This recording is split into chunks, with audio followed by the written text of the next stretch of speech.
All right, folks. Hey, we are going to we're trying to get down the pipeline to get this thing done. So I'm going to continue working on Spelljammer this morning. We are well on our way to getting this thing published. I wanted it to be done by Tuesday. I'm not sure if I will or not, so I'm going to keep pushing hard to see if I can, and then we'll just keep going from there. So let's see. I want to check my signal here, make sure I'm coming through.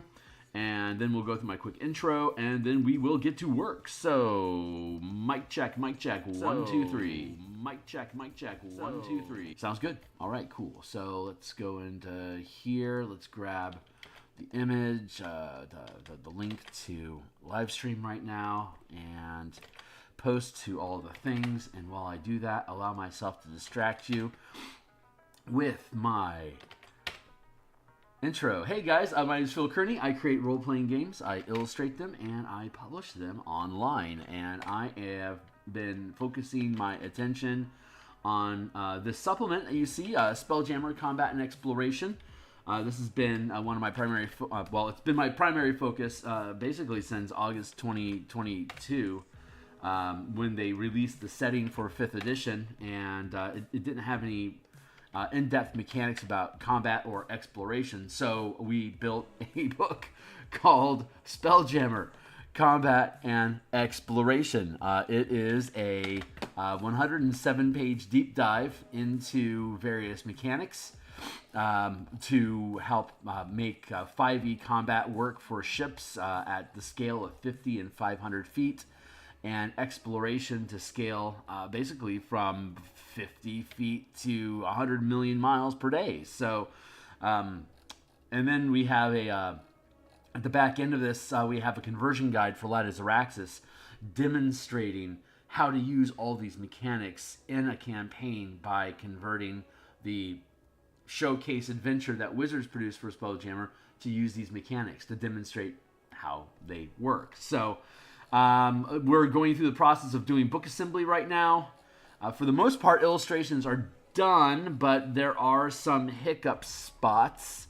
So I do need to continue. I was hoping I was going to be doing Eberron art in the mornings, but for me to be able to get this thing done next week, I need to focus fire again here in the spellcasting chapter. So let's see, rolling over here. We created this book cover around episode 15 of this live stream. If you're on Twitter, X platform, I'm at Phil Kearney. You can follow me, and I'm still there. Like, subscribe. We have more subscribers since yesterday. Thanks a lot, guys. Really appreciate people taking interest in this stuff. This is super fun. So, but yeah, we have the full playlist here. Episode 15 was creating the book cover. Episode 1 is us basically looking through the basically starting to thumb through the mechanics of the book. And so you can check all that stuff out if you want. But right now we are working on Spelljammer Art, or spellcasting. So here's the spellcasting chapter header here, and here's artwork that we had done previously that we updated and finished for now. We updated the sample images for single target effects and targeting siege crews, etc. And then we have page art here, basically about amplifying monster spell casting, because we have the spellcasting amplifiers for us to be able to cast spells to affect ships.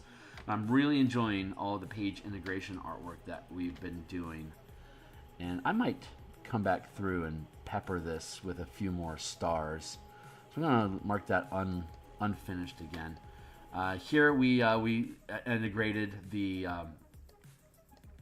attacking with, what is this that we're using? The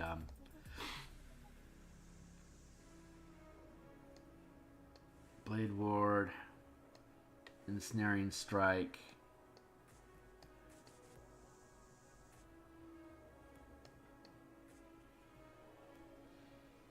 Color Spray.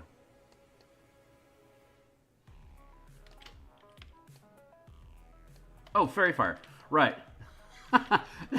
That's what we were illustrating here. If a ship is within an area of effect, the current pilot must succeed with the saving throw of the ship, and all aboard are affected by this spell. If you add a spell slot to the casting, the range increases to 600 feet. And with 2 slots, the range increases to 6,000 feet. So, and here you can see a demonstration of bubble mechanics and the difference between being on board a ship and not on board a ship.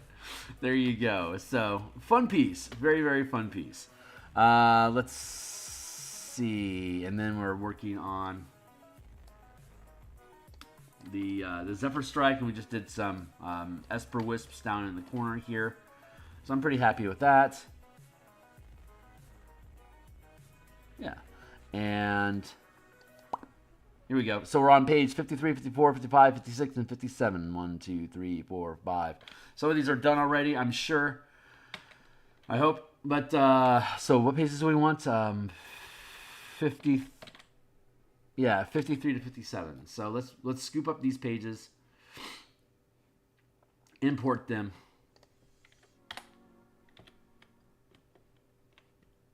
File, export, PDF, interior pages, spellcasting, 53-57 is what we will name this. Shit, I was in too much of a hurry, so I pressed the publish button, which means it's attempting to build the entire document instead of just the pages, or yeah, instead of the pages that I wanted. So we're going to be here for a minute. Well, I may as well get to work over here because, like I said, it's going to be a few minutes before... Oh, nope, there it is. That was sooner than expected. Wow, well, here's the 107-page document. I guess I can just click anywhere I want into this thing. Nav is working good. Now all I got to do is just get all the artwork in here. I love how easy it is to bounce around inside the document using the hyperlinks like that. That is so fun. Such a fun piece. So let's try that again.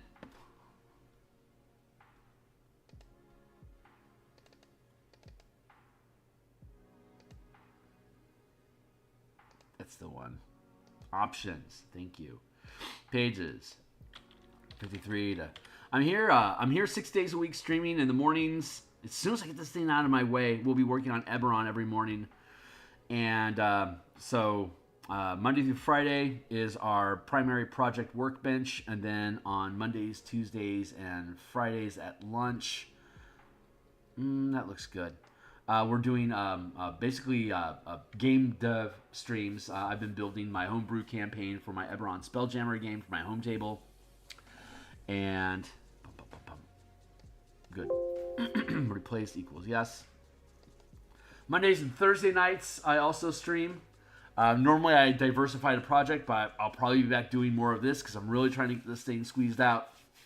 Saturday morning, I also have a workbench that I can work on anything. In March, I'll be working on a commission for a painting. But in the meantime, I'll probably be doing Spelljammer stuff there too. And then I make a recording on Saturday afternoons and I post it on Sunday. So I'm not sure what our subject's going to be this week, but keep an eye out for that stuff. So let's get that out of the way. Hit the back button to get our background back in place. Jump down to here. Looks like I have a moment reprieve from this After All file. Open. It's going to be 53 to 57. 1, 2, 3, 4, 5. Okay, so this is assembly work here. 1, 2. Oh crap! That didn't work the way that I want it to because I forgot to press the control button. Can you tell how tired I am? Equals no. File. Open. I have to select all. So 1, 2, 3, 4, 5. There we go. 57, 56, 55, 54, 53. Go into here, we select all. Come back to the document.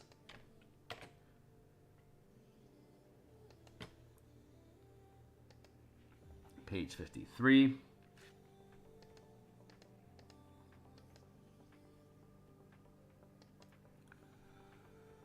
So I can close this now, pull this out over here. X. No. Page 54. Copy. Paste into place.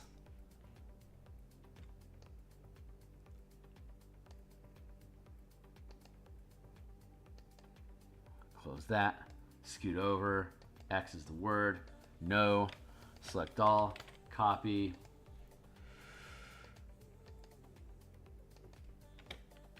Paste. Page 55. Close.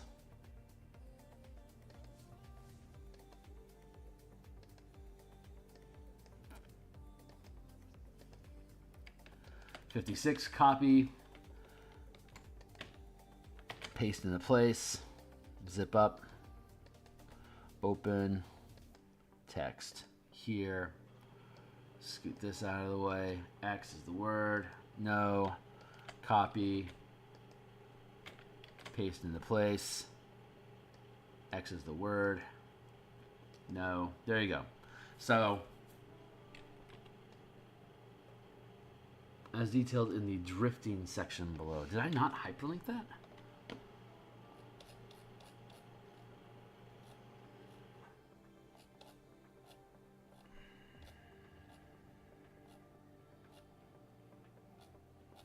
Get down here to... Huh, I missed that one.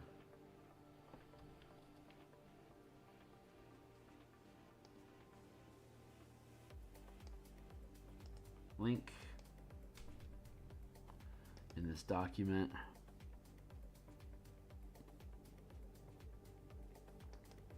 Drifting objects.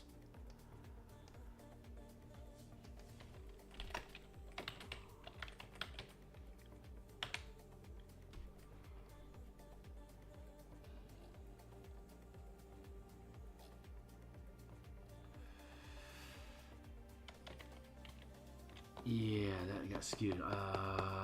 Maintains focus. How does that sit?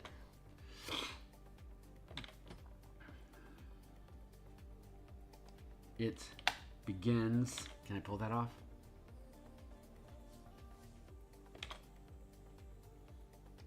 Drifting.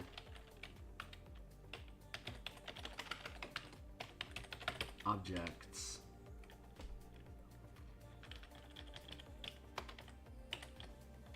Maintain focus. When a spelljamming helm is within the area of effect, it's disabled and you cannot maintain focus on any magic items.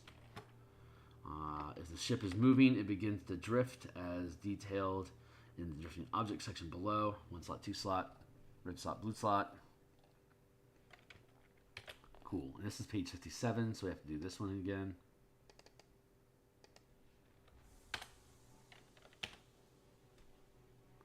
File, export, PDF, interior pages, spellcasting, 57, options, current page, documents, no properties, okay, publish, single page, thank you, undo to get my background back, save, file, open, 57, select, open, select all, copy, paste in place, close, zoom, good. This is the new spell, create ship, second level conjuration spell. This spell creates a craft up to 20 feet in size that attaches to the spells because you have to have a spelljamming helm. Upcasting with a 3rd level spell creates a ship up to 30 feet, then 40 feet, then 50 feet. Upscaling to high magic. 6th level spell is 50 feet. 5th level spell is 50 feet. 6 is 100, 150, 200, 250 with a 9th level spell slot. There you go. And if we were to continue upgrading, a wish would allow you to create a ship up to 500 feet in size. So, do we make mention of that? No. When using a wish to duplicate a spell effect, the spell can be amplified as detailed above. When using wish to create other effects that can cause stress, the spell doesn't need to be amplified.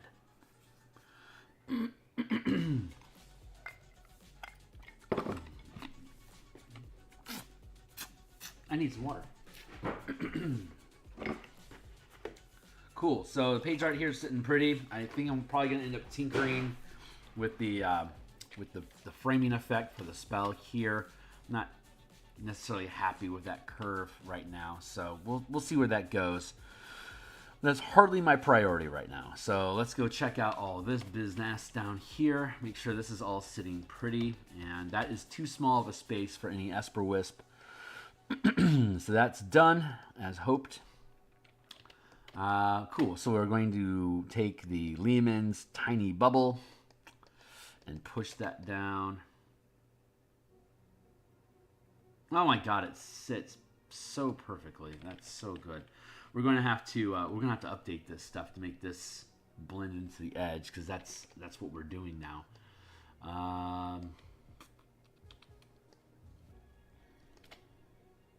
We'll get back to that since it sits proper. Here, page art sits pretty. I gotta fuse this together as well, so we'll get to work on that. And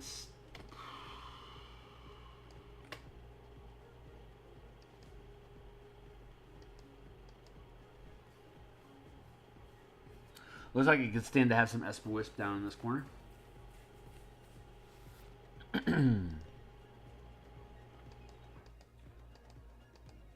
Not my highest priority, though. I could let that go.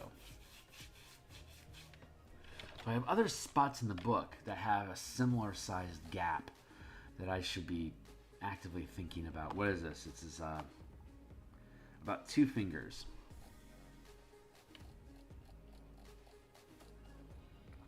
Where else in the document do I have 2 fingers? Zephyr Strike. We just did Esper Wisp there, so that's self-reinforcing. This, less than 2. I'm taking 2 fingers, and I'm seeing how it sits on the page.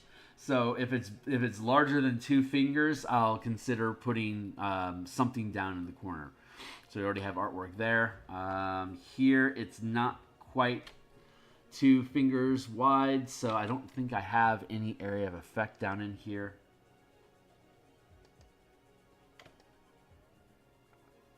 That's a big section. Yeah, but we don't have anything down in the corner there. So let's keep scrolling through the document. Nope, not quite.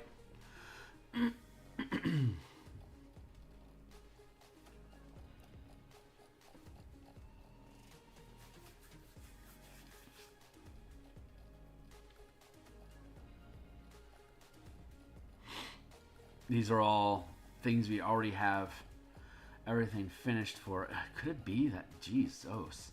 Yeah, I think that is the only block in the book that has that much of a gap down in the corner. So it seems kind of repetitive, though. I know we had some space down here we were considering doing some wisp for. I'm not sure if we ended up deciding to pull the trigger on that or not. Here is not 2 fingers of fun, although nope, doesn't fit.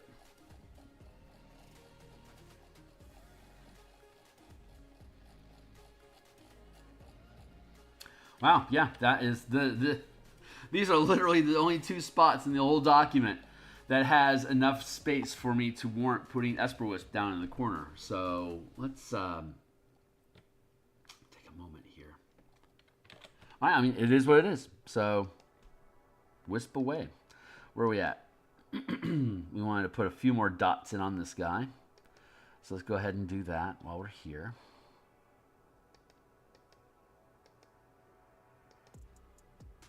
I'm going to take a slug of coffee and then we're going to put in some dots.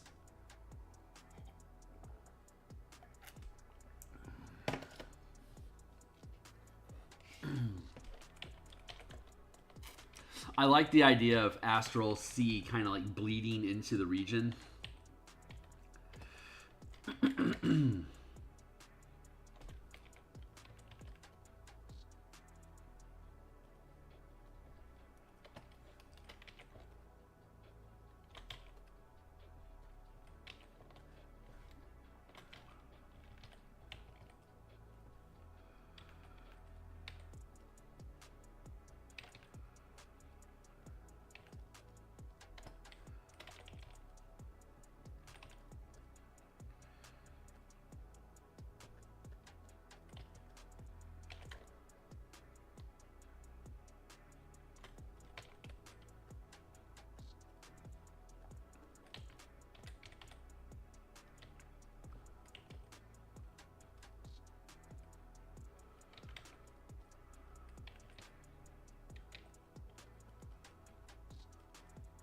That's fun. Let's just do some of that. Traipse this around, blah, blah, blah. Traipsing around, blah, blah, blah. There we go. Just a little more added in. And then we'll duplicate the layer, and then here, and then we'll go to filter, and then blur. Gaussian blur. Let's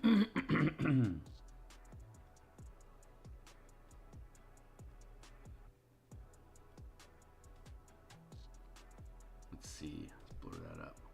Hey, Tyler, how you doing? Cool. We can zip this one back up. Lock that one down. Bloop, blop, bloop.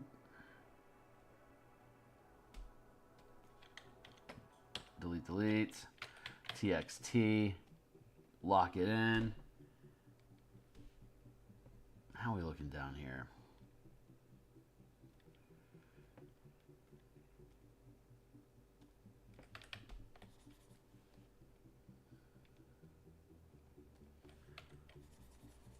Oh, wait. 0. Hey, what's up? Oh, my God.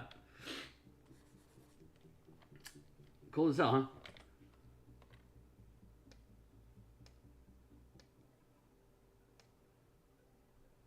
Can I see the text? Thank you. There. Everything's assembled. Defroster is broken, so using your battery pack. Portal space heat. Oh! Oh my God! My guy! That's rough. That is rough going, my man. Well, good luck into you. Back sky. Can I up the bubble a bit? I feel like I could. Nah, let's just leave that like that. Let's. I think what we really need to do though is mess around. Let's see. Let's disable the layer mask and then disable that layer mask. Let's put that layer mask back into place. So what we got going on here? Back sky. Full bubble. Yeah, that's got an opacity going. Sussing things out real quick.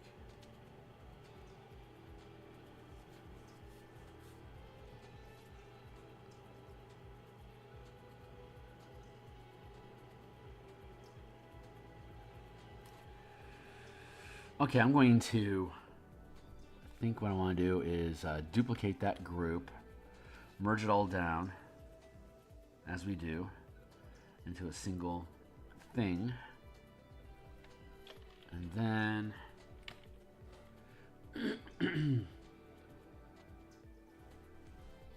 oh yeah, no worries, man. It's I haven't given the class that you've been building a fair shake yet. Honestly, I've been stupid busy, so I'm interested, but I'm not even prioritizing my other projects right now, much less somebody else's. So. Give me a chance to look through it, and I look forward to seeing it. So, but yeah, of course, you're certainly welcome. Thank you for playtesting my stuff. It I gotta be honest, my guy. It makes me very proud that the people that playtest my stuff end up wanting to hang around my channel. That makes me very, very proud. So, as far as I'm concerned, you're doing great, my guy.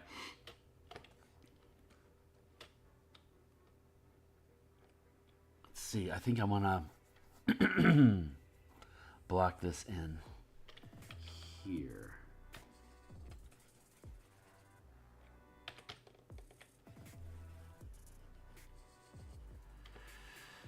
Yeah, let's see how we can block this in here with some masking layer. This makes this doesn't erase anything. It just makes whatever I paint over in this masking layer over here on the right hand side. Whatever I'm painting over becomes invisible, but still present. I'm not erasing it. I'm just concealing it. But I need to be attentive to how the border blends into the actual background of the piece, so that it becomes the same thing. So I'm being a little delicate on how I proceed.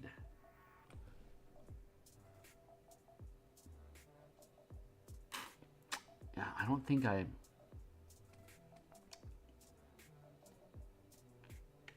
Let's do this again. We can duplicate all that. Conceal. Let's...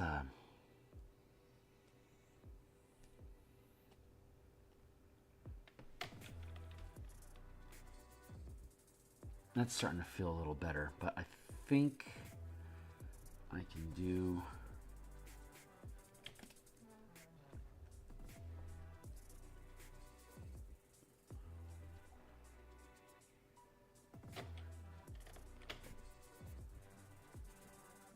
Yeah, I can afford to make that bigger. It's not going to degrade the quality of the piece. Cool. Yeah, no, not at all. So what happens if I drop this back down?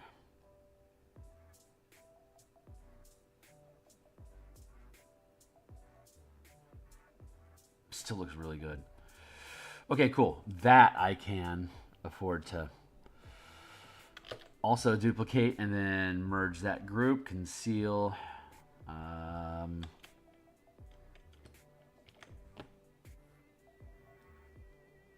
Merge, port, drop.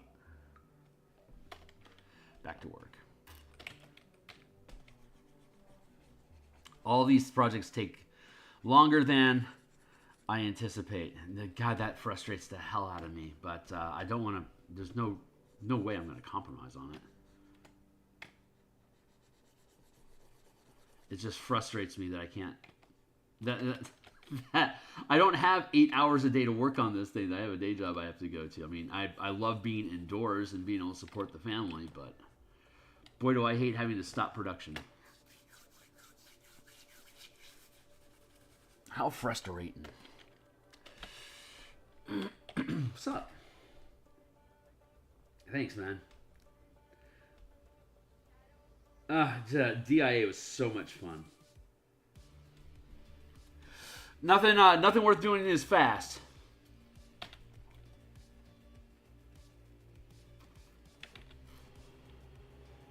Yeah, if anyone wants to check out the Shepherd class that Tyler here has been building, be welcome to drop into my Discord. Oh yeah, as a shout out there, you can access my Discord. I update the link on my Discord every week on my Patreon about page. You can, while you're there, you can jump into my Patreon if you want to participate in any kind of polls or whatever it is that's going on. To anyone that's out there in the public, check it out if you're interested. I feel like this is not rendering well.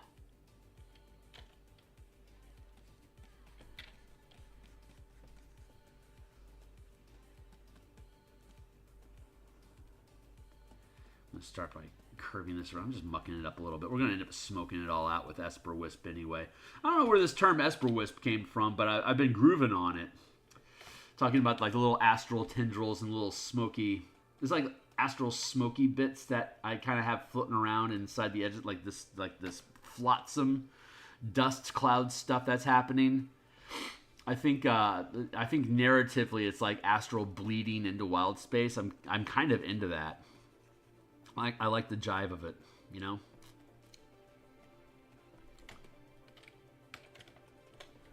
So we're going to overlay some of this here. So I'll be on stream tonight, and I'll probably be doing more of this tonight. But we're just trying to catch up with and update all the art we have for the pieces. If the path you're on isn't hard, maybe you're on the wrong path. Well said, Luffy. Well said. I know I'm the only one that's actually keeping score. And it's a very subtle form of imposter syndrome, in that if I say it gets done in a certain day and I don't do it, I get to log a fail. That my imposter syndrome then gets to use as evidence against my ability to produce results. And it's like, I mean, it's a fun form of self-sabotage.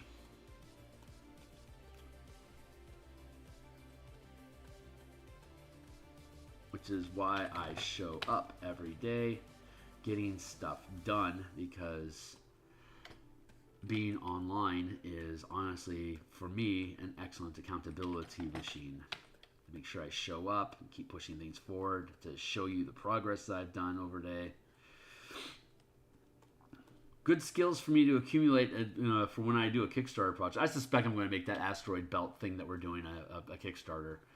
The only thing about it that's Eberron is the labels that I'm using. Otherwise, even the system itself is pretty just like 5e adjacent. It stands out as its own RPG. By the way, lunch session yesterday went well with my crew. They were all able to successfully build characters. It didn't take very long. Seriously, it took like 5 minutes. It's like 6 die rolls and you're done on making your character. It's kind of fun. I will go over the character creation methods that we ended up boiling down on my Friday stream that's coming up. So keep an eye out for that. Anyone out there, if you aren't already, subscribe, hit the bell icon to get notifications when I'm live in the future, so you can see how that asteroid belt campaign is coming along, as well as continuing assembly work here with the combat and exploration book. Thanks, man. That's sweet.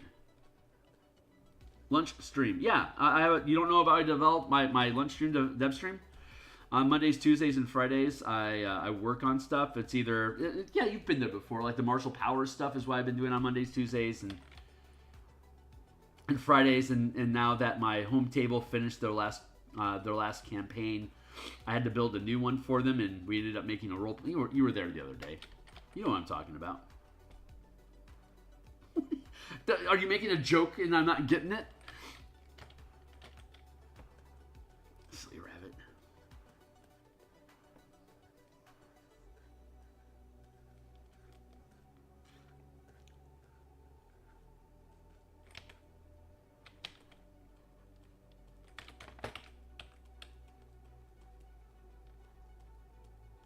Oh my god, okay, so I was showing off... I've got a number of little tchotchkes, like little animal statues. Like here's this is just, I think it's this resin, and this crow is made out of onyx. It's a little crow statue, and I think this one's masonite. It's a little bunny. Oops, get on the screen there. There you go, little guy. And recently my gal got me a little frog made of amber, but it's really tiny, right? So it's being overwhelmed by the other objects. So she found me a slate of, I think it's got copper ore in it. I'm not positive, but the frog can just sit on it like a lily pad. So now it's broader than the other pieces, but it has the same amount of mass now. You know, bring it a little closer. See, a little knee deep.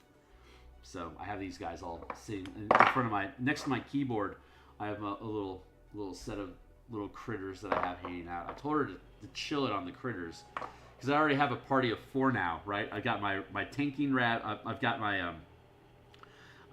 my wizard owl. I've got my rogue rabbit. I've got my tank frog, and I've got my warlock crow. So I have a decent team already built.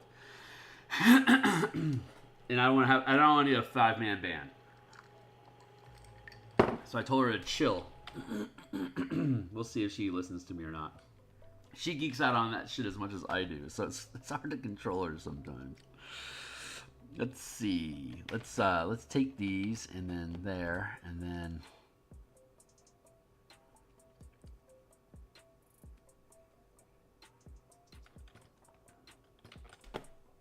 I'm gonna call this trash.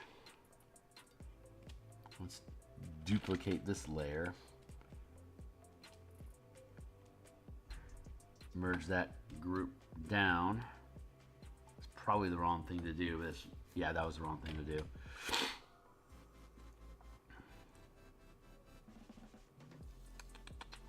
Trying to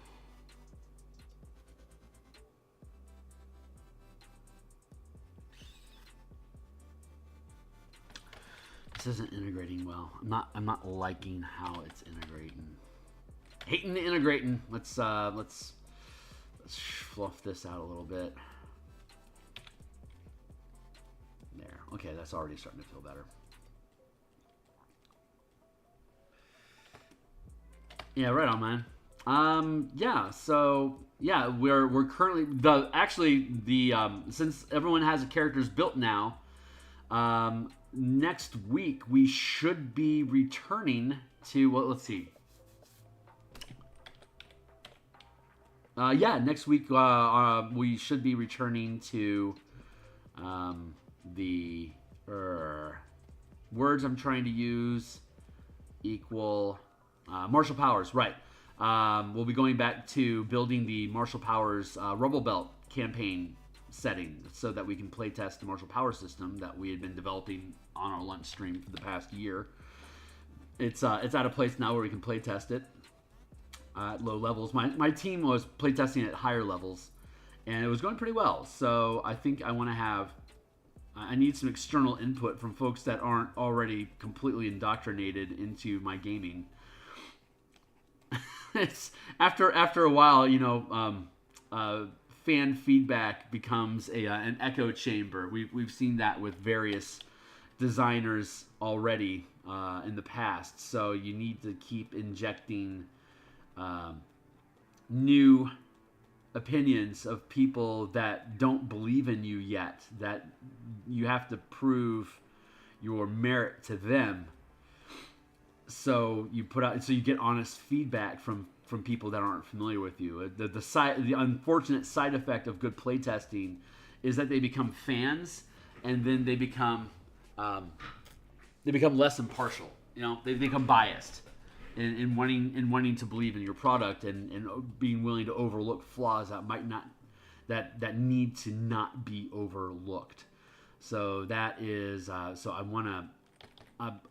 Allies playtesting, of course, for the funsies is good feedback, but I also need to make sure we have some new people that I haven't playtested with before that are willing to give me to challenge me, to challenge the ideas, to push back at what makes sense. So hopefully the campaign that I build is enticing enough to lure people in to be willing to slog around Westmarch style in my sandbox for a couple months to figure it out.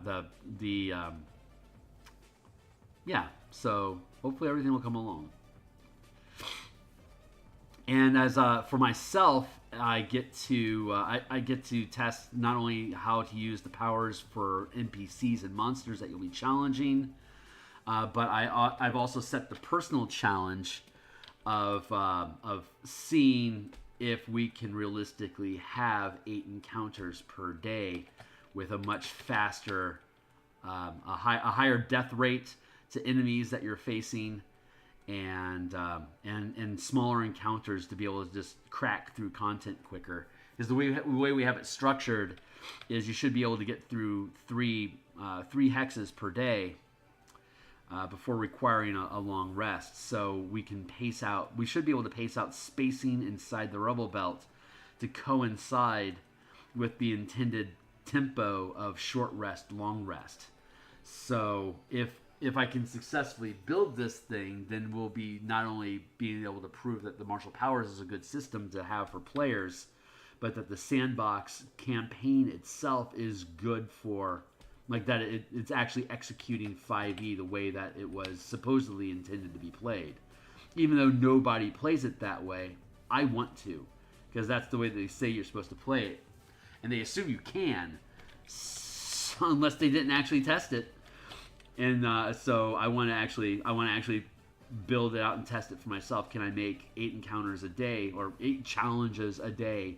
Can I fatigue their resources, and can it be fun and without being repetitive? So those are some of the design goals that I, as a DM, have to be able to put this thing out as something that people might want to invest in as far as like a game experience goes. I'm really getting into this idea. Of building campaign content around the adventure itself. Obviously, Wizards has dipped their toe into that idea without hard committing to it. Like they didn't create a bunch like Strixhaven is probably the closest example we now have where they're building various mini games to go inside of the adventure campaign space. Like these are unique, like the downtime job activities that they have in Strixhaven, and like the testing and the relationship building.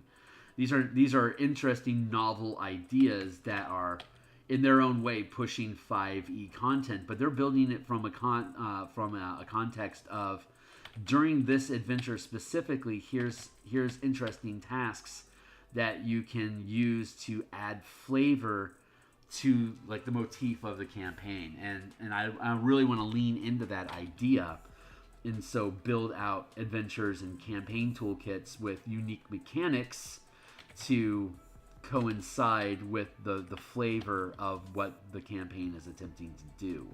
So like the Descent into Avernus, like the in-command system that we have for building guilds and then vehicles and then squadrons and armies of NPCs. That's a good example of how you could frame that conversation in general.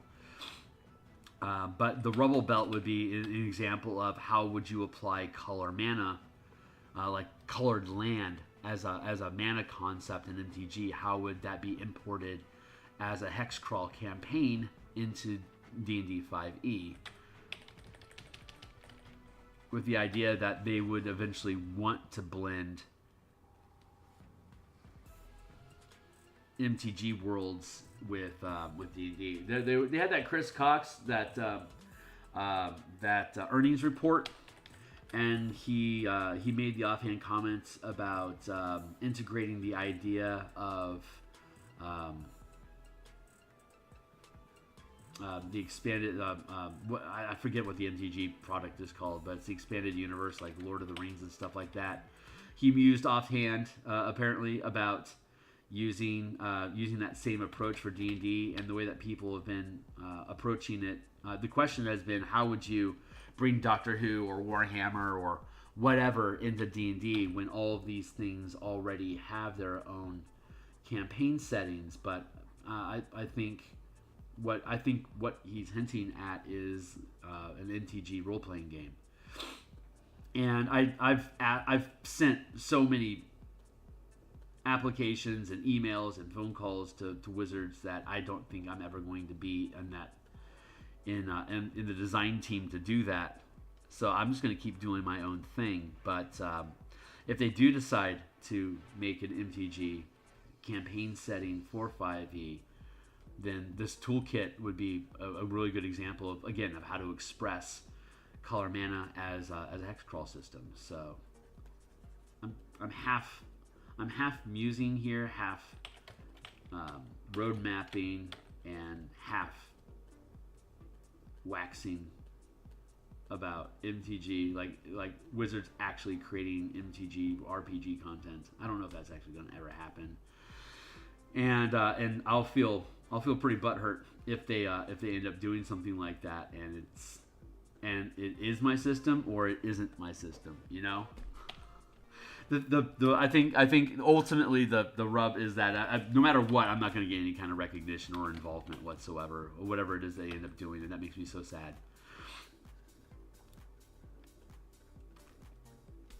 Who knows? Maybe they've actually seen my stuff and they just completely disagree with my approach, so they don't bother with the conversation. But if they end up doing a spell point mana system that is similar to mine, I will be very, very sour. But that's the risk that I have of being a third-party nobody. All I can do is follow my heart and trust that it's leading me to where I'm supposed to be. And I do the projects I do because I'm passionate about them. Not that they make me a lot of money. So I think the wealth that I receive from these projects is that they inspire me to grow and be present and to deepen my relationship with my own intuition, which is arguably a lot more valuable than any coin I may acquire from the works that I build. Though I like to keep score because I'm a guy, and guys like to compete and keep score. So naturally, I can use a dollar amount. The dollar, or like just currency, is like the ultimate scorecard because it's literally a growing point value that has social status value and worth in society. As much as I'm not into wealth, I definitely acknowledge and appreciate keeping score and security. The score equals security, right? The higher score you're accumulating, the more you're theoretically capable to do for your family. I don't know. I mean, if you just have a ridiculously expensive lifestyle and you end up nodding out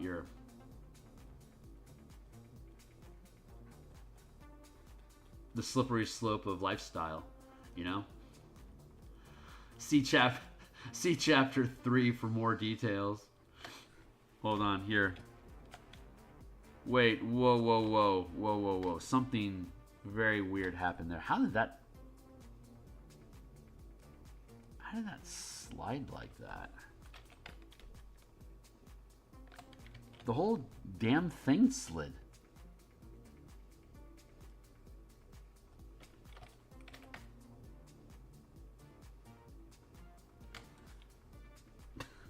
How the hell did that happen? Everything is just like off.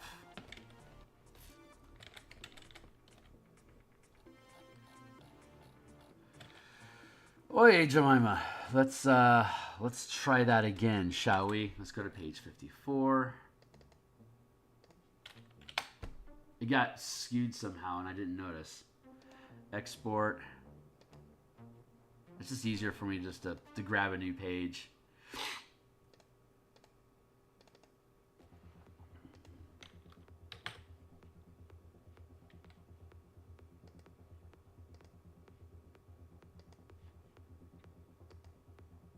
Current page, document, no properties.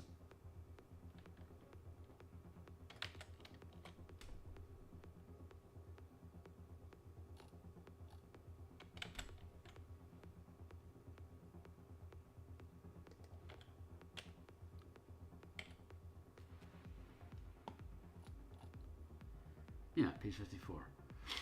I'll get to your text in a second. Hold on.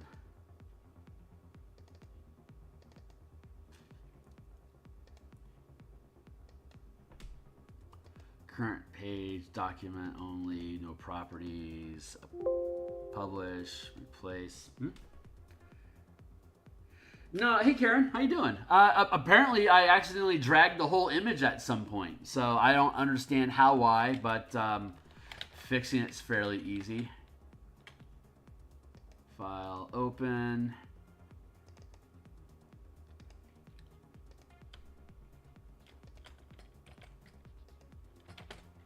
There. Yeah, that was caterwonky. How you doing, Karen?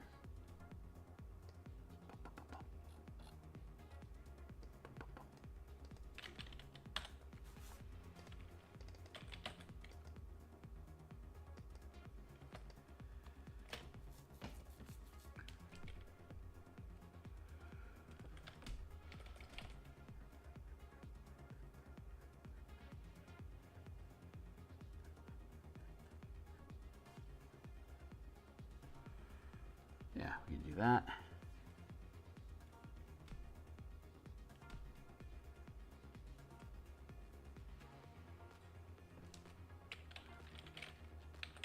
Sky.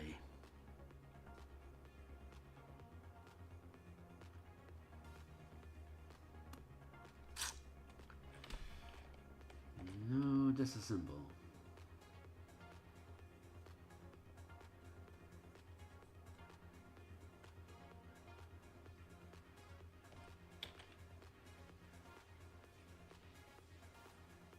Now I can fade that in.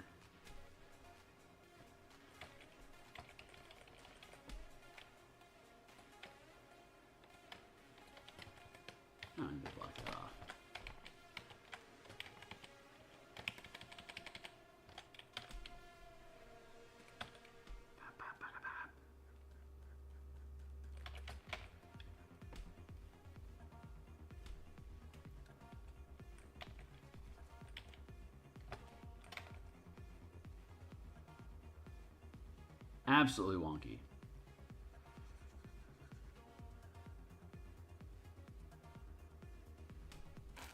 Let's get into the...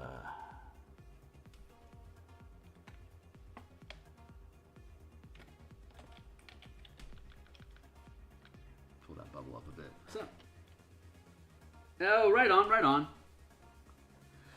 Good on ya. Relaxation Nation.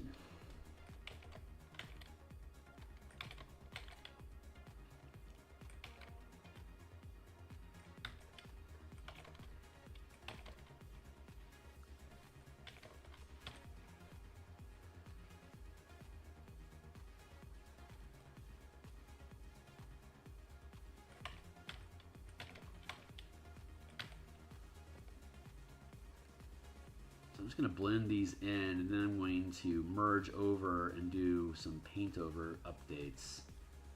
Didn't realize how much the document had evolved since building out the spellcasting chapter.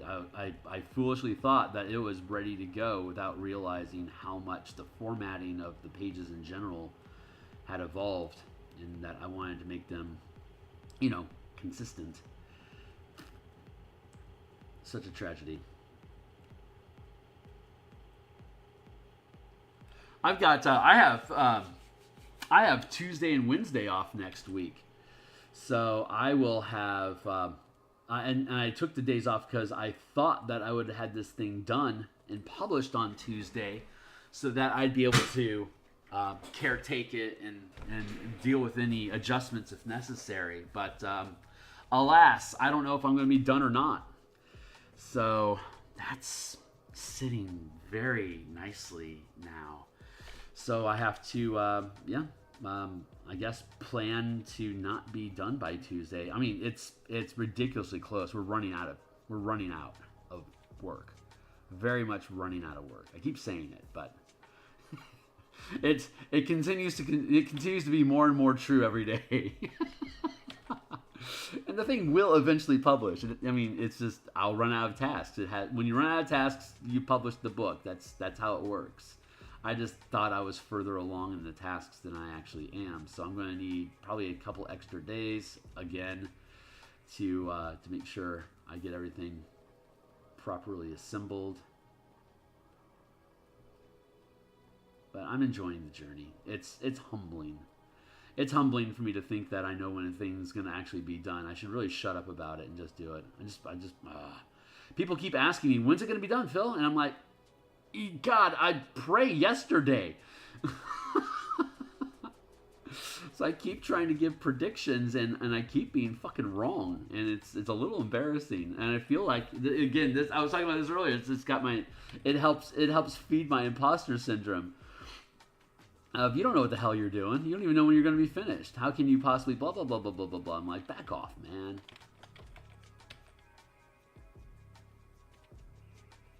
Jaws was never my scene, and I don't like Star Wars. You say Rolls, I say Royce. You say, God, give me a choice. Christ, I don't believe in Peter Pan. Jesus Christ, I'm Superman. Because all I want to do is bicycle. Anyway, tangenting into Queen.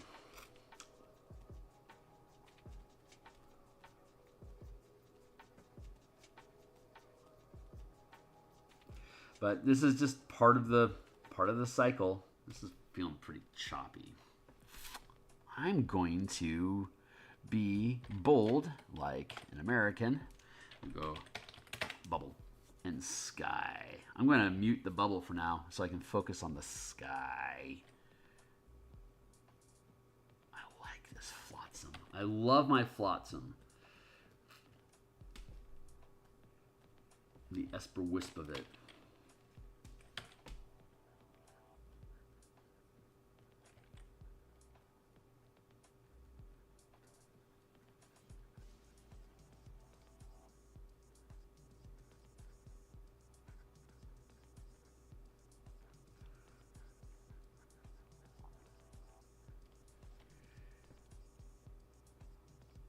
Yeah, it's true. I mean, it's because you're being hyper vigilant on like this is what they're going to look at. Like it's not theoretical, it's absolute, right? It's like this is what will be in the. I mean, I love that it's a PDF.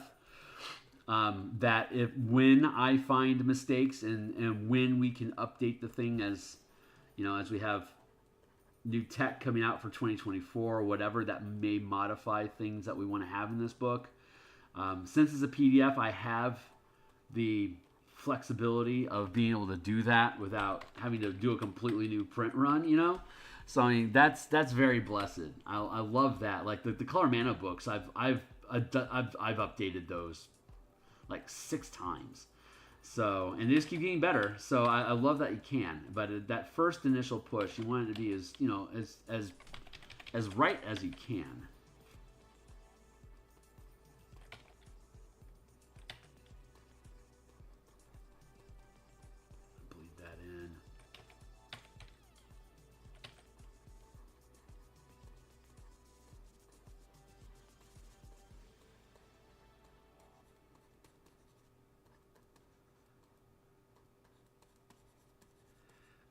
It will be what it would be. Let's see. That feels really good. I just need to clean up this edge over here and dot in some stars. Really tempted to merge layers. Really, really tempted to merge and apply. Applying the layer mask would be a mistake right now.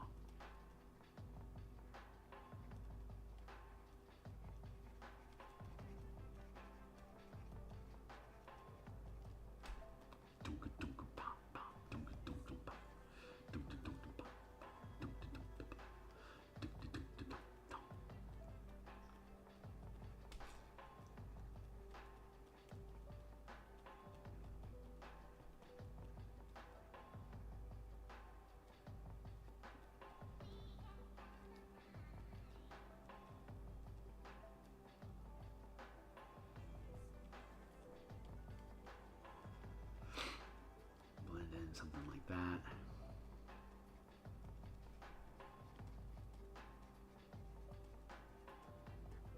What will happen is we'll bond this this mask into the art, and then we'll paint over the art. We'll paint over the merged layers with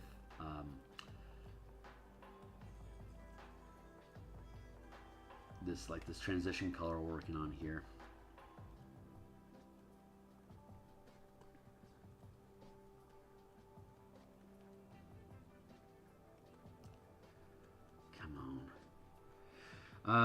God, this is Thursday, so we'll be on tonight. In about 12 hours, we'll be back online.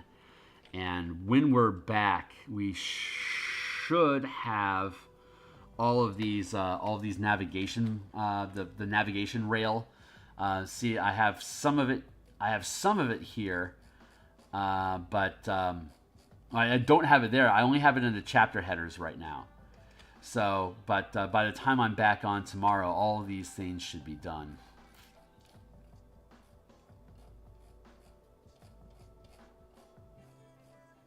I have it all drawn up and then have the proper pages in each of these. Exploration. See, we got creatures. We already finished the Creatures Menagerie chapter, so that's good. I just gotta drop this thing down and across the entire document. Random system generator. Anyway, that's coming along. So once I get, so here's what's left. Once I finish up cleaning up all this little spot art, we'll take this and we'll end up making blocks like this that will then copy the image and then come over here into Photoshop and then insert shapes and then create boxes that match. That's not what I asked for, you stupid thing. We'll make boxes and we'll make sure all the boxes are lining up on the page.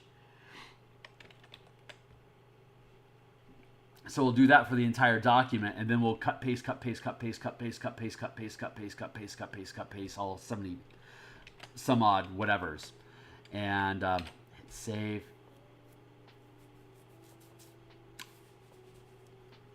Since we already have all the hyperlinks done, we just got to get the artwork done so we can drop them into the document, and that will finish the PDF. And then I need to break up all the token assets into individual JPEGs of black and white and color, and then drop those all into a zip file along with the maps. And then we seal that up into a zip file, and then we can upload for publication.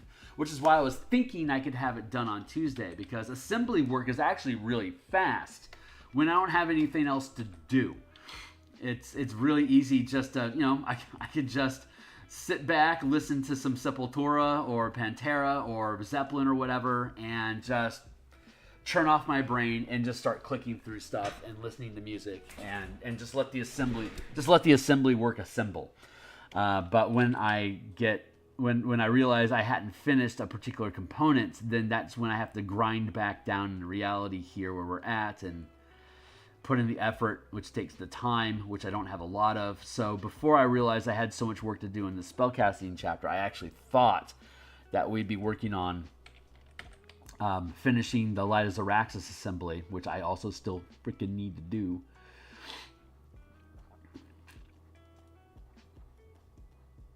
So if we were where I thought we were, I would be actually accurate. But I'm questioning whether or not we're going to be able to actually get this thing done on Tuesday or not. I may end up skipping the Sunday video, because normally I create a Sunday video on Saturday, and it's typically a 2 or 3 hour production process. But that's the different 2 or 3 hours is the difference, is like a session is like a streaming session, So and when we're this close, maybe it's worth it.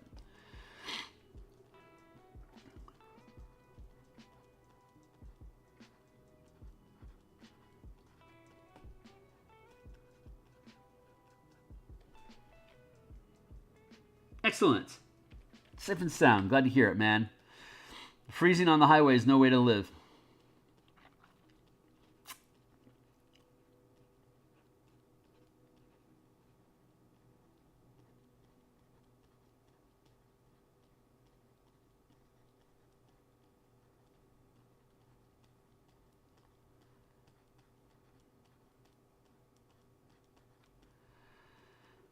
Blending that in.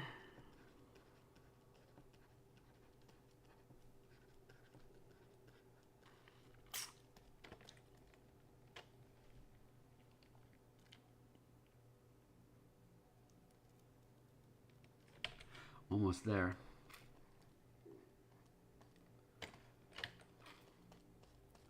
And we have to do this for the other pieces as well.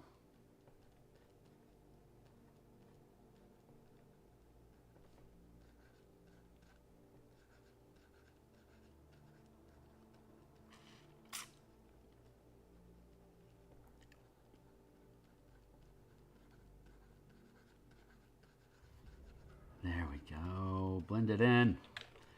Drop the strength of our smudge brush to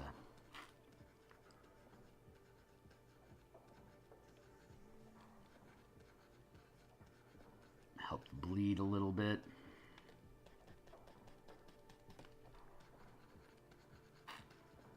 Once the blending here is done, then we can merge layers and then do some paint over.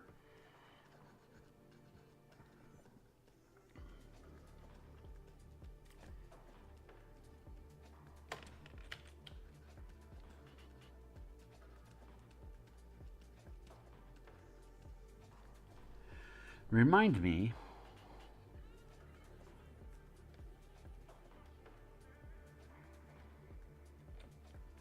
there we go.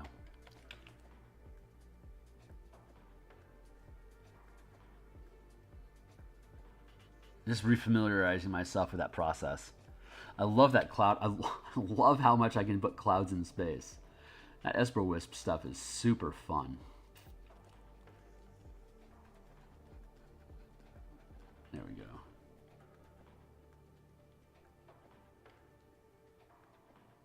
No kidding. Hey, congratulations. 9 out of 11? Oh, 9/11 for the subclasses. Subs as in subclasses. That's awesome. Oh, no kidding. That's fantastic, man. The shepherd, it summons companion slash servant slash guardian warrior type things, right? It has a spell list plus it's a summoner build, right?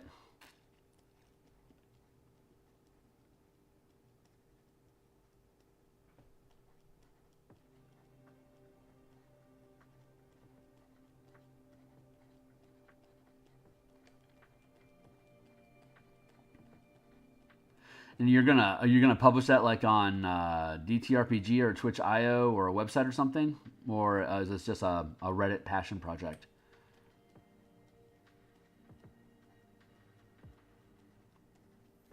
I say just, and looking at Kibbles making like $4,000 a month on his Patreon for just passion projects. Go Kibbles, well earned, sir. We all look up to you.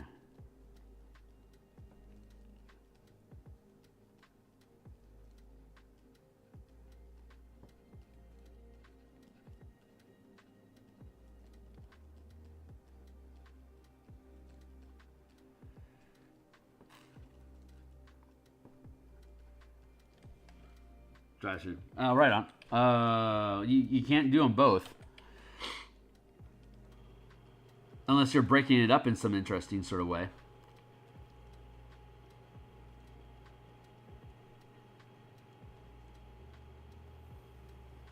Ooh, no, you can't. No. That's what DMsGuild prison means. Once you publish something on DMsGuild, it can only be published on DMsGuild. You can't take it anywhere else. Drive-through RPG, yeah, you can.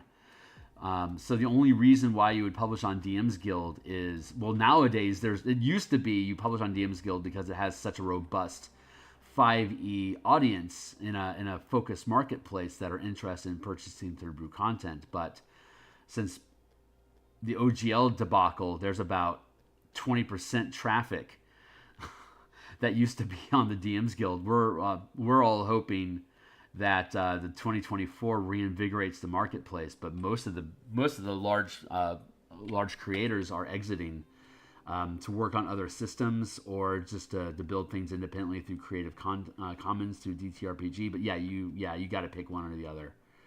And I got to tell you, if you put on DMsGuild, chances are you're not going to make any money. I am furious about all this stuff happening over the course of the year and a half that I've been building this book. Like that marketplace is a fucking graveyard.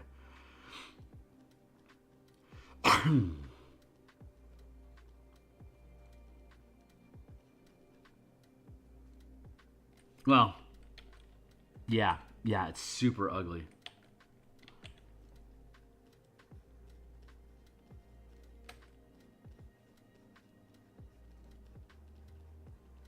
It's just so frustrating. It is what it is. And I mean, the reason why I'm building this Spelljammer book and the reason why I'm building the Color Mana books and stuff is because I'm such a massive fanboy of these IPs. Honestly, it's worth it to me to put these things in DMsGuild dungeon to produce them, to simply be able to mark off my bucket list that I did them. That's kind of where I'm at right now. But like the campaign that I've been building during my lunch streams for my home table, that's essentially its own role-playing game. So I think I'm going to get to a place where I just start, like I was talking about earlier, building like these adventure vignettes, where it's like you build a specific toolkit around the style of play or the idea of the setting, and have it as a standalone. And I can do that. I can do that for generic flavor content as well as for specific IPs. So I don't mind keeping my Color Mana stuff like Ravnica, Theros, and Strixhaven or whatever on the DMsGuild while it's still the only place, while it's still happening or whatever. But we'll see what the world evolves into. My muse doesn't say don't. If she says don't, then it's do. Because you got to pay unto Caesar what is Caesar's. You just gotta. You gotta pay them respect. They own the IP. They gave us a place to build stuff. That's where I should build it. But the great thing about mechanics is that they can't be copywritten. But so I build things for 5e, but obviously I can build more robust mechanics in different directions. So I don't mind. I can sense the change, and I'm always slow to change, and I always pick up on trends at the end of them instead of at the beginning. So I usually miss the gold rush and just end up picking up the scraps of something. But I keep getting better as a result of everything that I do, so I can't think that I'm doing it wrong.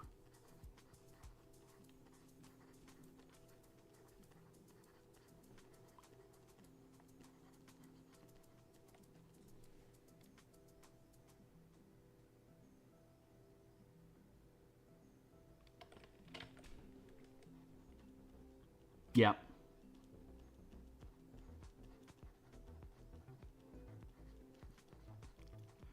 I mean, of course I'd love to quit my day job and do this 8 hours a day. That would be amazing. But I don't know what kind of an impact that would have on my creativity or my drive.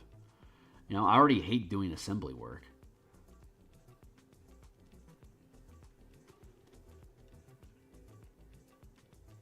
I got like hundreds of pieces I could create, I could put up as stock art, and I haven't, like, at all. It's because I'd rather create something new than package something I've already done. I'm too much of an artist. I'm too much of an artist to be a businessman. So until that gear switches in my head, I'm just going to keep producing stuff, you know. And when I'm if it's what I'm supposed to be doing, I'm going to find myself doing it despite myself. That's the fun thing about inspiration and commitment, that you just end up doing what you're supposed to be doing. And what is it? Anger and confusion is the result of of not knowing what you're doing, or doing or doing something you didn't know you were going to do. It's contrary to your plans for what you had predicted that your life would be. That's the source of stress. So the more social constructs that we bind ourselves to, the more limitations and rules that we place on ourselves of what we're capable of doing. So, like, if you want to be wealthy, you know, and in a American societal structure that is becoming more and more, be a cutthroat, be a corporate cutthroat, or swindle people. You know, like, how else are you supposed to get ahead? Integrity? Come on, no one cares about that.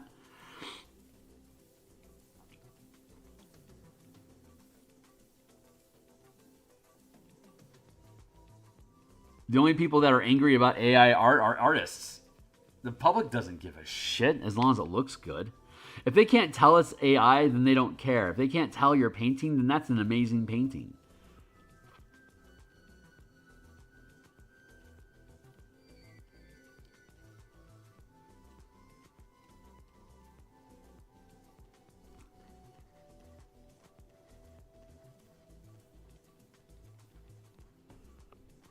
It's not my, it's not society's fault that I decided to waste 20,000 hours getting good at art when it's not necessary for production, you know? So I have to lean into this couture idea, which reinforces me, ironically, being an artist instead of a businessman. So, I mean, right place, right time, doing what I'm supposed to do, right?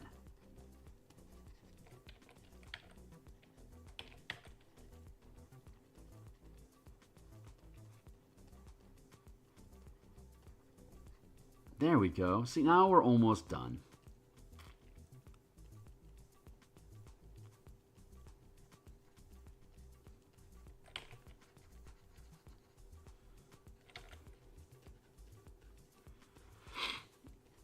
Let's clean up this bottom corner a little bit here.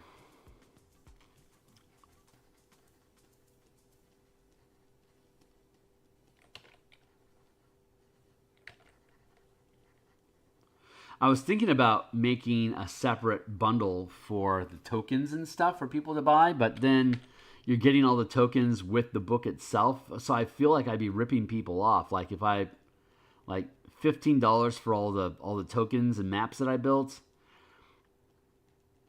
and then $20 for the book, and then bundle them together for 30. Like, that's just mean. I couldn't do it. I wanted to do it so I could have something out there sooner for people to at least just have some, toys to push around a map page while they do their own Spelljammer stuff waiting for this. But it just didn't feel right. So I just didn't do it.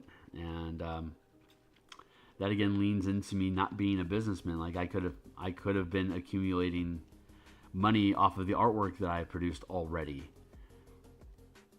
That has never been the focus. So it didn't happen. I lament that sometimes. I wouldn't be able to produce as much because I'd be spending half of my time on business administration and assembly work, which is no fucking fun at all. And I think there was a second point, but I forgot it already.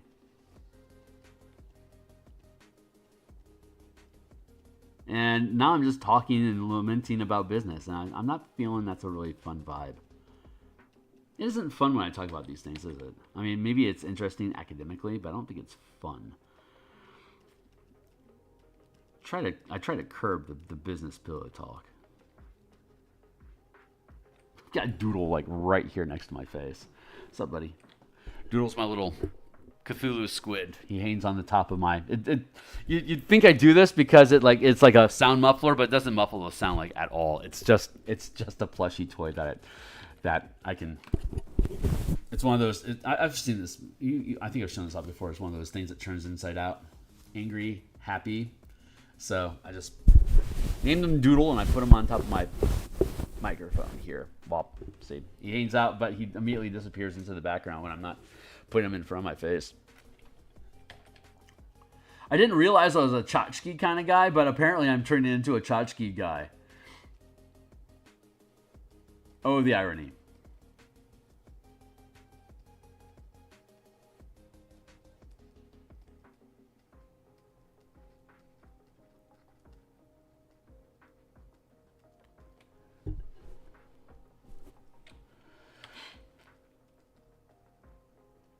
But it's nice having a microphone warmer, so I don't have to.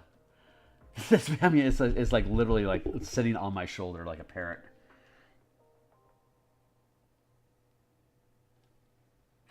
Personally, I can see using AI as a supplement or provide a basic for specific forms that can then form and create finished piece.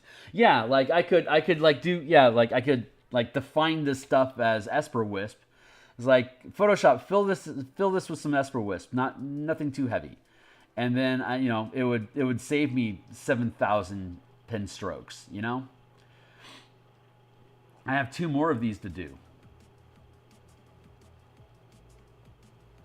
Like AI would save me a ton of time, and I guess I could somehow like if Photoshop were to build like a personal assistant that would learn your style specifically as you use Photoshop.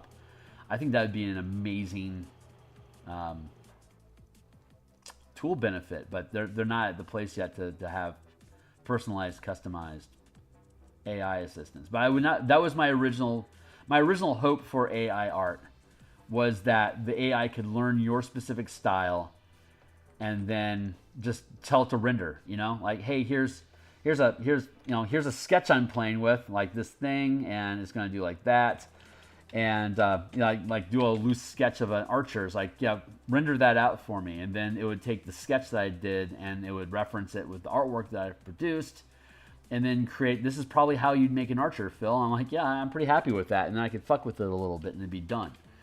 And we do currently have that with AI, but we have very little control over what the output is going to be. Most AI artists put in a command, and once they get something that's acceptable, they're done because they don't have any vision in the first place.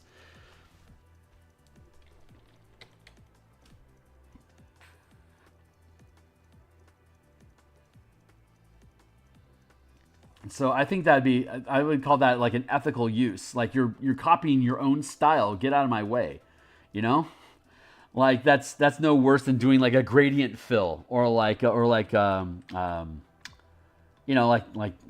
all these tools like form fills and like copy selects, copy buttons. These are all tools that are inside the Photoshop program already, but it's all leveraging and building off of what I do. Like that's the big difference is that AI currently it's producing off of what other people have done. And although I certainly look at other artists to improve my own personal style, I actually have to put in the work. I can't just say, make a character with, I don't know, in the style of Masamune Shiro, right? Like, no one, I didn't actually earn the right to duplicate Masamune Shiro's work. If I wanted to, I would then want to study his work and figure out how to make it my own style. Which is the thing about AI. Like, it all has that like same glossy finished style look to it, like that slick anime, ultra real style. That is an emergent style that's being produced because it's what gets upvoted the most by the weeboos that control AI development of artwork. So it all ends up having that same sort of feeling to it. And the computer's going to have to learn how to develop styles unto itself to avoid grinding itself down to like only one way. Like there's like a very fascist approach of there's only one acceptable art style, and it's being developed by our AI overlord. You know, it's the least common denominator of interest in art, which is the destruction of art, which is a phase 4 societal fall principle. Oh, the irony.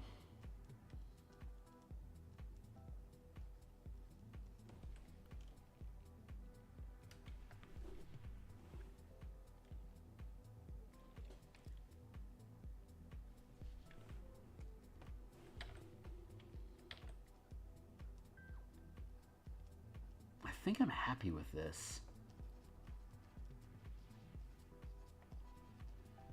But yeah, having a little robotics assembly worker, I'd have no problem with that.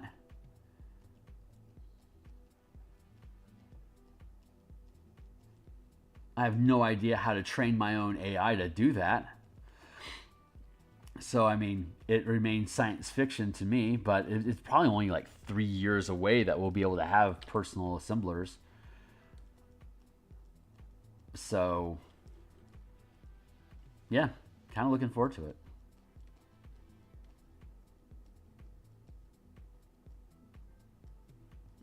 Meanwhile, I'm unironically thinking about doing more black and white line art. DMsGuild traps me into thinking I need to do color.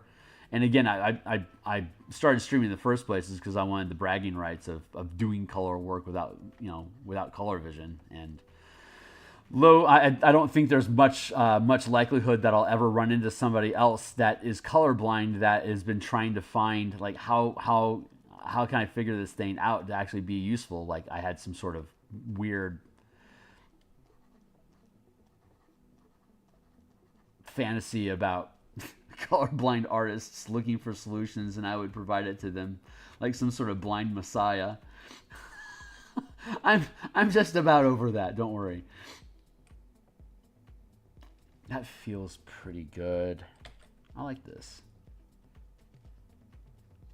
So that was one of the intentions of it, but I don't think there are colorblind painters out there. I don't think anyone else really bothered to stick with it.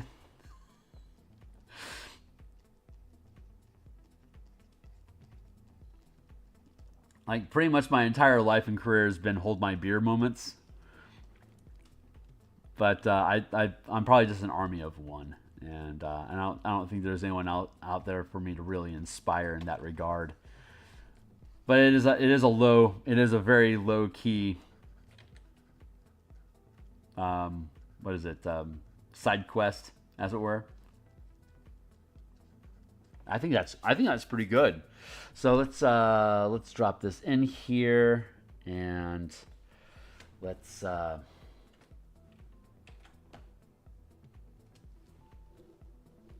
duplicate that group. Merge it all down into a single layer. See if that doesn't bite my ass or something. I need a way to say you can get a crit hit when you successfully make a history check.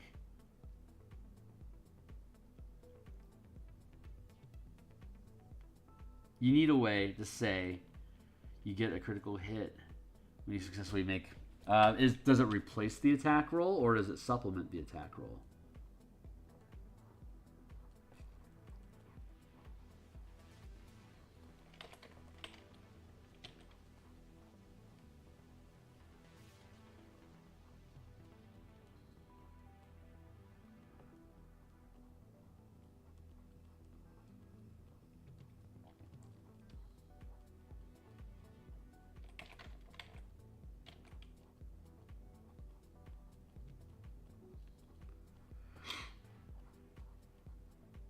And how much do you care about how 5e writes stuff?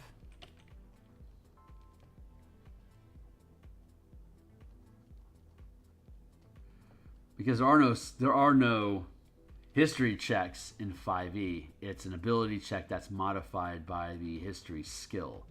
So you have to distinguish what your order of operations are and how much you want to adhere to 5e design philosophy.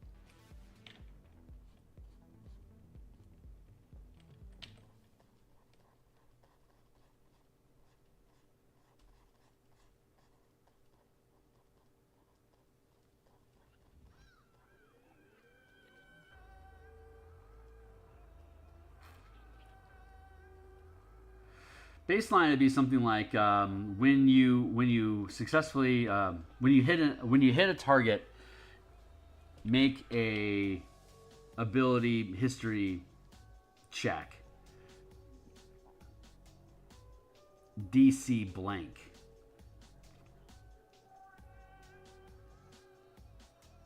If successful, your the damage you deal if successful, the attack roll scores a critical hit.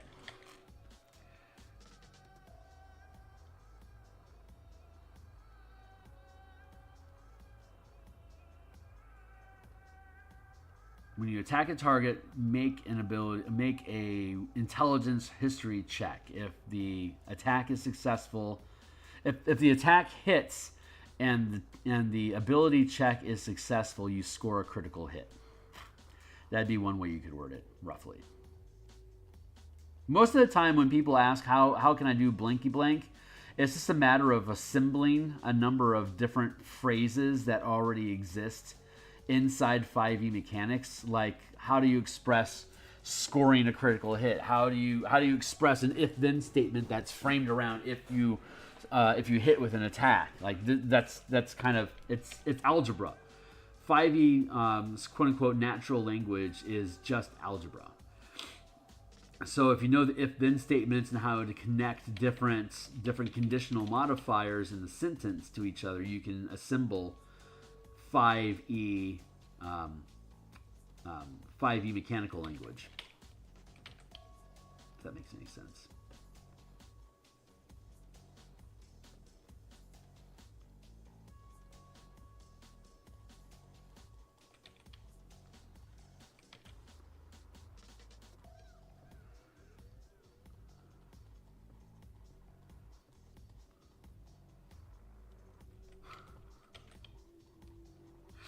I know you hang out here on here to get some, to provide you code.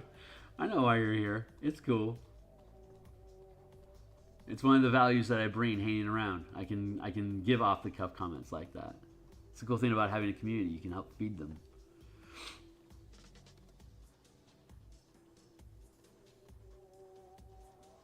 I know these things because I'm incredibly diligent. And I'm also pretty smart about being able to find solutions and honestly, borrowing code from the player's handbook and the Dungeon Master's Guide is generally the easiest way to get the answers that you need. You just want to think about when you're hunting for code in 5e, You want to think about what classes have not necessarily like a similar feature, but similar what is it? A similar resource or a similar action, like Barbarian Rage is a transformation sequence. So anything that can transform one thing into another is either going to use Druid Wild Shaping or Barbarian Rage features. There's also the Paladin's 20th level Aura Form, which also talks about transformation, transforming into an avatar of blah de blah. Like that, those three pieces there, Druid Wild Shaping, Barbarian Rage, and Paladin Avatar Form, is basically provides all the code that you need for transforming a character from one thing into another via resource and action economy. So like there's very little new things that exist in 5e that aren't already covered by somebody who's very professional in writing these sort of things that you can just lift. That's just an algebra equation. If x and y, then z. Like that's algebra. So the language itself is algebra. So all you have to do is find a corresponding equation that lines up with the results that you want, the expression.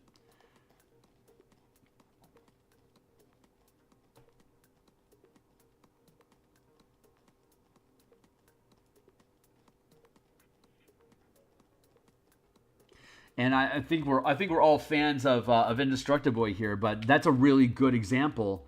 He's a music teacher. Like his whole education is framed around explaining how this flow of music, notes inside of space, is also an algebraic equation. He has been trained professionally how to assemble if-then statements into aesthetically pleasing formats in the form of music.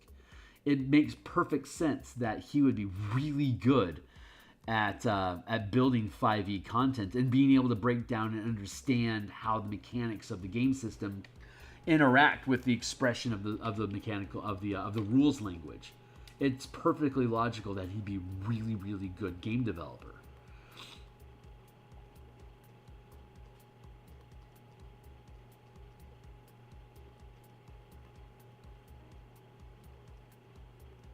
I'm a big fan of logic in general as well, but I'm not as good at algebraic assembly.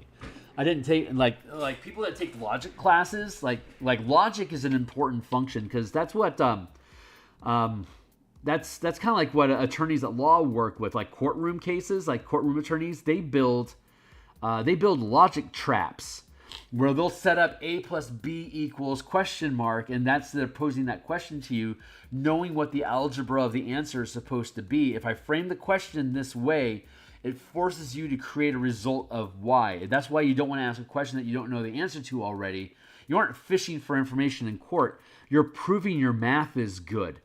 This person is innocent. The end result is bad math. Like if a successful equation equals a conviction, then a defense attorney is attempting to show where their math is bad by assembling equations where the end result does not equal the assumed conclusion that the prosecutor is running one set of math while the defender is proving their math doesn't work, and offer alternate equations that end with a result that you are proving their client is not, right? So they're both disproving and altering equations at the same time. So technically, prosecution is easier than defense, but they're just playing math. It's just algebra to them. So logic class, statistical logic classes in college are really deep levels of those of building those equations. It's presented as math, but it's actually language manipulation, and which is the realm of attorneys. And if magic were real, it'd also be the realm of magicians. But magic's not technically real, so.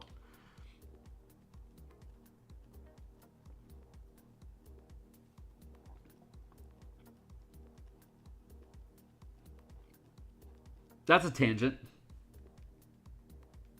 Yeah. Yeah, he's really, really good.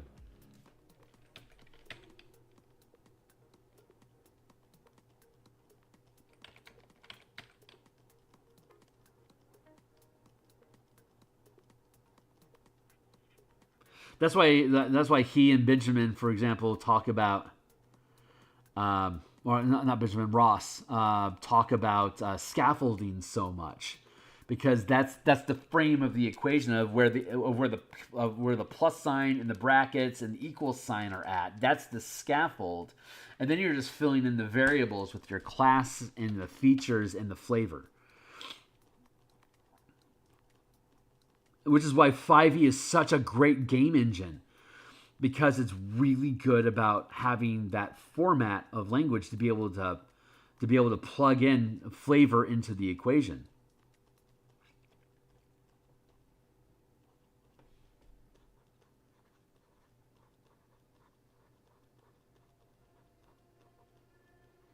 I love 5e because it's so easy to plug in subsystems into it.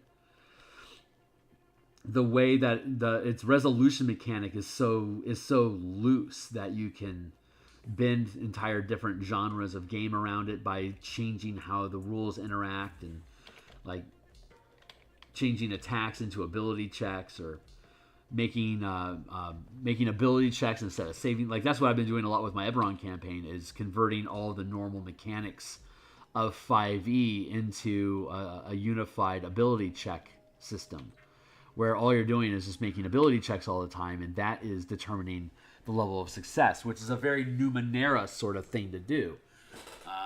It's also a very World of Darkness, and I think to a certain extent it's Powered by the Apocalypse sort of approach. But like it's been said multiple times before, an attack roll is just an ability check with extra steps or more complexity.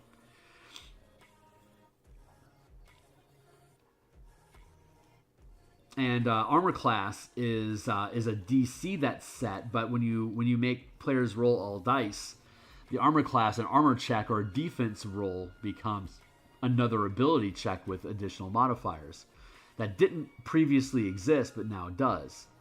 So the dev stream that I've been working on, my lunchtime dev stream, has been exploring how to take ability checks and parse out the results of those ability checks to simulate damage without having to require a second attack, a damage roll. And we have everything now basically hinging off of the degree of success that you have equals the number of hits that you have. Each hit does 1 damage. It's like a hearts, like from Index Card RPG. Your character doesn't have hit points; they just have a stack of hearts. So when you hit, you take away a heart. It's just a visual thing that converts the points. But with the ability system that I've been developing, it's the degree of success above your target is the number of hearts of damage that you deal to the creature, and the difficulty number itself is how many hearts that creature has. So on a scale of 1 to 10, if the creature you're fighting is a difficulty 8, then it requires 8 hits for you to end it. And because the target number that you need to roll increases with the difficulty, as you gain higher levels, you have less and less opportunity to overclock the difficulty that you hit. So you have less damage dealt with each attack. Like if the ability curve caps at 31 and a difficulty 10 is a 31, then if you can't roll higher than 31, that also means you can't deal more than 1 point of damage to a difficulty 10 creature that requires 10 points of damage to defeat. So you're forcing your team to grind down their action economy to make rolls and to see how high their roll can be to determine how quickly they can eliminate that threat, which can convert to damage, picking a lock, diplomacy, like a negotiation. The die rolls that you're making are the points that you're making or the attacks that you're making. And then the added caveat that we have is that when it's a scaling difficulty like that, even if you miss, you're still going to do one heart of damage to that creature. But the penalty that you get instead of not dealing damage and perpetuating the fight with the current creature, you're going to do a little bit of damage to that creature, but now you've created a complication. And those complications represent damage that your team takes. So for every degree that you fail the die roll, that's a number of hit points that is going to be dealt to a character or a group of characters, whether it's a targeted attack or an area of effect. And if it's an area of effect, the amount of damage that you effectively are dealing to yourself is distributed across the crew. If it's a single target attack, then you failing is dealing damage to yourself. So the system is players roll everything, and they're either defeating challenges or they're taking damage or creating additional challenges. So that's the system in a nutshell. But it's like I'd spent time recently talking about the difference in action economy and intensity of, like, D&D is a combat simulation game. So everything is about losing hit points and being killed. Like, the fail state of the game is you get into a fight. And the fight is where the core of the game is at. The system that I've developed with the complications, where if you fail the die roll, you'll still deal a point of damage, but now you've created a complication. In combat, that complication can be damage, but it could also be minions show up. And, like, if you fail your die roll by 2, I could either deal 2 points of damage to you, or I could have a squad of minions show up that they themselves are a difficulty of 2. So now you have 2 things that you need to deal with. And so the team has to divide up their action economy between the boss and the minions that showed up. And so the way that you resolve them, the way that the system works is that you only damage yourself if you miss an attack. Don't make any attacks is the best way to not get yourself killed. That's not true, because every threat that's on the board either is going to deal complication damage to you as a response to you, or, if left to their own devices, deal damage equal to their difficulty. So you're either going to deal, like, if a difficulty 6 threat, if you don't attack it, it's going to deal 6 points of damage to you or your team. If you attack it, then you could potentially deal, like, if you miss by a degree of 2, instead of that threat dealing 6 points to your team, you're going to whittle it down by 1 point, and it's only going to deal 2 points instead of 6. So that forces the team to break up their action economy between different threats. Any threat that you ignore is attacking you unfettered, dealing damage to your team. So you have to deal with threats, but you're creating the threats when you fail your die roll. So you're damned if you do and damned if you don't. But the fail state of the game is you have to make more ability checks now, because the whole game is themed around making ability checks to succeed at tasks.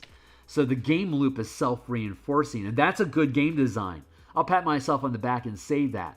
But when you understand what the goal of the game is, like what the core action loop of the game is supposed to be, and then you design your game so that the fail state of your game creates the loop of action that you want, you have a self-reinforcing loop where the team wants to perform the action that you want because it creates successes and clears threats from the board, and you want that fail-safe to also reinforce them performing the action that you want, because it's the way to mitigate damage and it punishes them.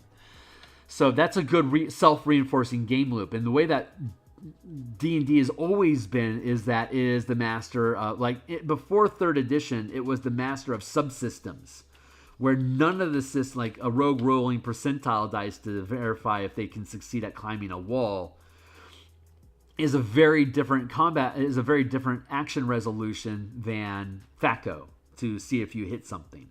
Like, completely different systems. But that was the jive of first, second, and earlier editions, is that all these wonky mechanics, like you knew it was D&D because none of the systems worked together. Like GURPS Universal Role-Playing Game, it had a bunch of stuff that, like, self-curved, like it had the same resolution mechanic. Cypher System has one resolution mechanic. Those are Powered by the Apocalypse has Fate. These have one resolution mechanic. And but those are all considered light games. The more systems that don't interlock the more disparity or incongruency there is between different resolution mechanics inside of your game, the more complicated or complex the game becomes.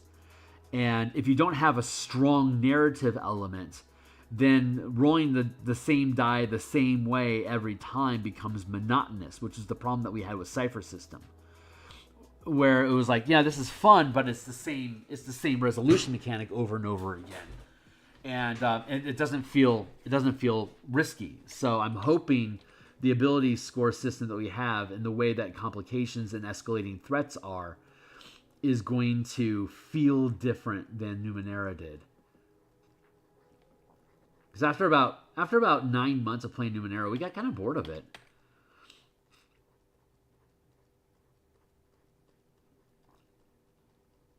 In 3rd edition, even though it used the unifying D20 resolution mechanic to like figure things out, it had such an abundance of different types of resources that gave you different means of building into these subsystems that it felt incredibly robust, a very diverse game system.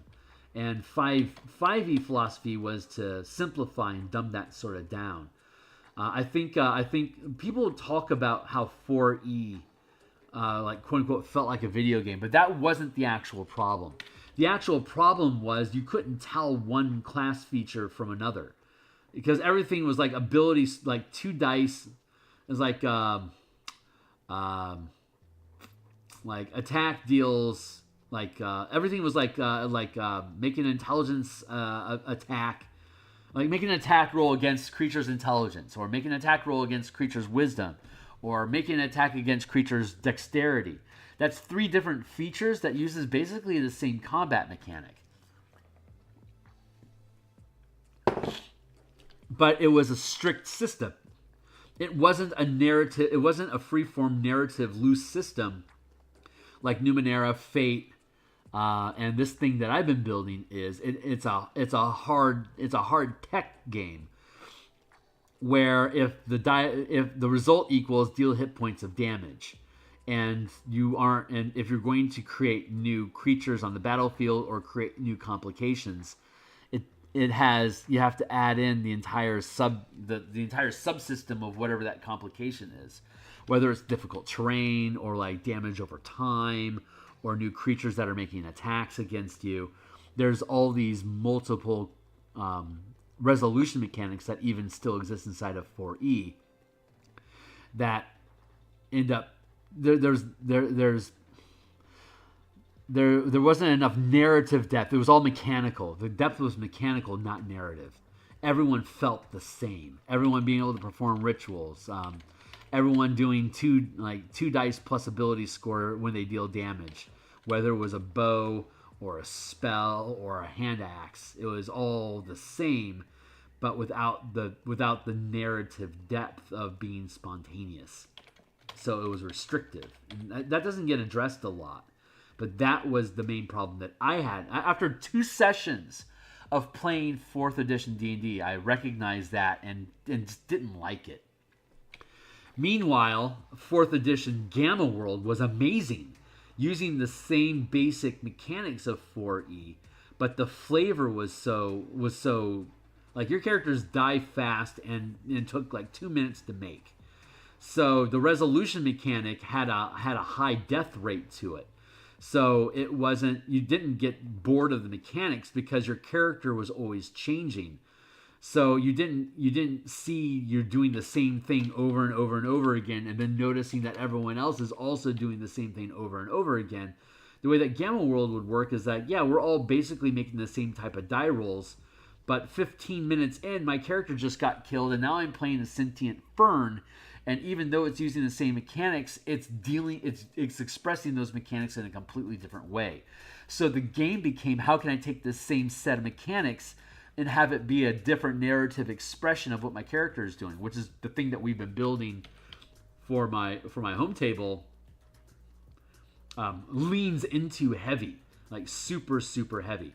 Even Cypher System codifies that stuff a lot, with having a resource pool of intelligence, like swift, strong, and smart, right? Having those 3 stats and basically parsing out your abilities in there, but there's still a lot of same feel inside of those. But it mechanizes those different resource pools by getting rid of the resource pool and making it super loose, like Dungeon Crawl Classics or Maze Rats. Then it becomes a much more dynamic narrative experience. And I think I'm just about done here.